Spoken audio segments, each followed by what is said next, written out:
मैं डॉक्टर हरीशचंद्र, सहचारी हिंदी। प्रिय विद्यार्थियों, आपको पूर्व में तुलसीदास द्वारा रचित कवितावली में से कुछ पदों की व्याख्या बता दी गई थी। अब जो है अगला जो पद है वो है सुनि सुंदर बेन सुधारस साने, श्यानी है जानकी जानी भली, तिरछे करी नैन देसेन तिने, समुजाय कछु मुस्काय चली, तुलसी तही ओसर सोहे सबे, अवलोकति लोचन लाहू अली, अनुराग तड़ाक में भान उदय बिगसी मन मंजुल कंज कली। और देखे यहां पर तुलसीदास जी जब कहते हैं कि राम लक्ष्मण सीता वन को जाते हैं, वन मार्ग में जाते हैं, तो वहां पर ग्राम वधू जो है, गांव की जो स्त्रियां हैं, वो क्या है, सीता से किसका, राम जो है, उनके जो पति जो है उनका क्या है का परिचय पूछती है। और सीता जी ने जिस ढंग से उसका उत्तर देती है उसी का तुलसीदास जी वर्णन करते हैं। क्या कहते हैं? भक्त कवि तुलसीदास जी कहते हैं, वर्णन करते हैं कि उस ग्राम वधू, उस गांव की जो स्त्रियां हैं, औरतें जो हैं, वो क्या है, सुंदर तथा अमृत के रस, सुनी सुंदर बेन सुधा रस साने, और किससे, अमृत के रस से भरे हुए मधुरम वचन जो है को सुनकर सीता ने समझा लिया कि ये बड़ी चतुर और श्यानी, शान श्यानी जानकी जानी भली, जानकी जो है वो क्या है, उस चीज को जान गई है और वो क्या करने लग गई है, समझदार है। इसीलिए सीता ने तिरछे करी नैन दसेन तिने, समझाए कहूं मुस्कराए चली। और क्या कहती है कि वो सीता ने उसके प्रश्न का उत्तर देने के लिए क्या करती है, अपने जो नेत्र हैं उनको तिरछे करके वो क्या करती है, इशारा करती है, और उन चीजों को समझाते हुए कुछ ही क्षण में वो क्या होती है, समझाए कछु मुस्कुराए चली। और क्या है, उनको समझा के वो क्या करती है, मुस्कुराते हुए क्या हो जाती है, चली जाती है और आगे बढ़ जाती है। तुलसीदास जी कहते हैं कि उस अवसर पर उन सभी की शोभा क्या है, देखने योग्य थी। क्यों कि उस समय तिरछे नेत्रों से वो बता के मुस्कुराते हुए आगे निकल जाती है, और वो क्या है, उसी समय का, उस समय का जो है वो क्या है, देखने योग्य है। अर्थात मुस्कुराहट क्या है, संकेतों में क्या करती है, उत्तर देती है, और उसी से क्या है, शोभा होती है, और उसी में क्या है, वो दिखाई देती है। और साथ में क्या है कि वो वही ग्राम वधू स्त्रियां जो है, आदि सभी स्त्रियों की शोभा हो रही थी, और सब क्या है, प्रसन्न मुख से थी, प्रसन्न मुद्रा में थी। और साथ में उस दृश्य को देखकर कोई कहने लगा कि हे सखी, हमें आंखों को धारण करने का लाभ प्राप्त हो गया है, क्योंकि इतना सुंदर जो है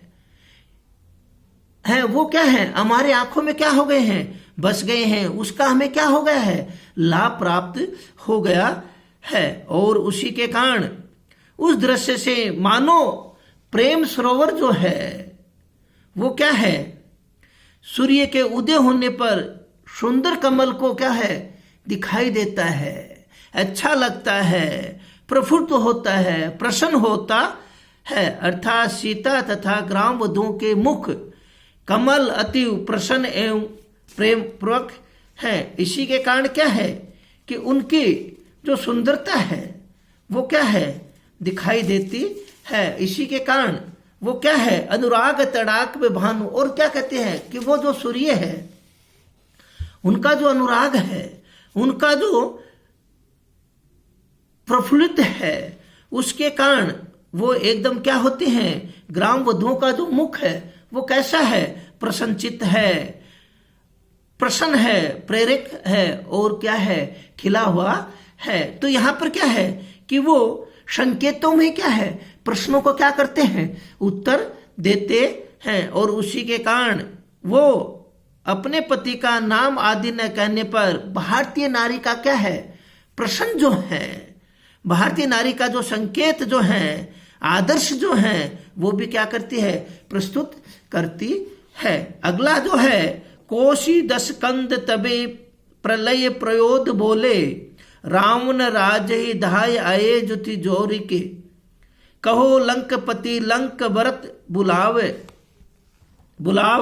बेगी, बानरु बहाय मोर महावीर बोर के। और क्या कहते हैं कि यहाँ पर उस कवितावली के सुंदर जो कांड है उसमें से लिया गया है। लंका दहन के समय रावण ने किसको, हनुमान पर क्या किया था, क्रोध किया था। 10 कंद कोश, 10 कंद 10 सिर वाला, कोश माने होता क्रोध किया। तब उसने बादल को तुरंत जल वर्षण करने के लिए कहा। इसमें उसी की क्या है, क्या क्या है, उसका वर्णन किया गया है। गोस्वामी तुलसीदास जी वर्णन करते हैं और कहते हैं क्या कि हनुमान द्वारा लंका को क्या है, पुरी को क्या कर देता है, आग लगा देता है, चारों ओर क्या कर देता है, आग को फैला देता है। उस समय रावण ने प्रलय के जो बादल हैं क्रोध पूर्वक कहा कि हे, किसको, सभी बादलों के जो झुंड है रूप में एकत्रित होकर लंका राज्य की ओर क्या है, प्रलयोद बोले। और उसके क्रोध के कारण जो रावण है वो क्या है, बोले। और किसको, उन बादलों को क्या किया, रावण राज धाय आए जुति ज्वर के। और वो क्या है, उसके चारों ओर क्या हो गए हैं, बादल ही बादल आ गए हैं। और कौन, रावण क्या करता है, उनको आज्ञा का पालन करने के लिए कहता है। किनको, बादलों को। क्यों कि लंका क्या हो रही थी, जल रही थी। इसके कारण आग को तुरंत क्या करने के लिए, बुझाने, कहो लंकपति लंक भरत बुलाओ बेगी। और क्या है, लंका जल रही है, लंका जलाने के जल रही है, उसके कारण उनको क्या है, शीघ्र ही क्या किया जाता है, बुलाया जाता है। बारुण बाय मरो महावीर बोर के। और क्या है, इसी के रावण ने कहा कि सभी बादलों को शीघ्र बुलाओ और इतनी धारासरा मतलब धार प्रवाह वर्षा करो जिससे हनुमान की जल राशि में डुबो दो और बानरों को बहा दो। और क्या कहते हैं कि इतनी वर्षा करो कि जिसके कारण क्या है कि संपूर्ण जो बांदर और हनुमान जो है वो उसमें क्या हो जाए, बह जाए और उसमें क्या हो जाए, जलमग्न हो जाए। ये कौन, रावण क्या करता है, उनको बादलों को आदेश देता है। यहां पर क्या है, रावण की जो मनोदशा है उसका क्या किया गया है, वर्णन किया गया है। और उस समय प्रलय के जो बादल हैं उनको रावण क्या करता है, आज्ञाकारी बताया गया है कि वो क्या करते हैं कि आज्ञा से ही कार्य करते हैं, आज्ञा से ही क्या होता है, वो उनका कार्य करते हैं। इसी के कारण वो क्या है कि संपूर्ण जो है बांदर जो सेना है उनको क्या करवाना चाहता है, प्रलय के बादल को बरसा के उनको क्या करवाना चाहता है, डुबोना चाहता है। बानरु बहाए मार महावीर बोर को। और क्या कहते हैं, संपूर्ण बांदरों को और महावीर को बहाए मारो और क्या करो, इतना पानी बहाओ कि उनको मार दो और उनको क्या है, बोर के और उसमें डुबो दो, जिससे क्या हो कि उनका क्या हो, विनाश हो, लंका का क्या नहीं हो, जले नहीं, लंका का दहन नहीं हो। ये रावण क्या है